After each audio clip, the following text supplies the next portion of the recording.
Magandang hapon po, tuloy-tuloy ang balitaan dito sa News TV Live. Sa lungsod ng Caloocan, tuloy ang pagsasaayos sa mga eskwelahan. Pero sa Camarin High School, may sorpresang naghihintay sa mga estudyante dahil may bago at high-tech na paraan ng pagtuturong gagawin ang mga guro roon. Sa halip na magsulat sa blackboard, high-tech na ang kagamitan ng mga guro sa Lunes. Sa unang pagkakataon kasi ay gagamitin na ng eskwelahan ang kanilang e-classroom kung saan ang lectures ituturo sa pamamagitan ng multi-touch empty board o e-board.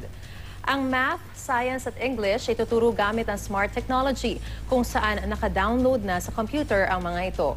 Bukod sa iwas sa paggamit ng chalk, inaasahang mas epektibong paraan din daw ito ng pagtuturo.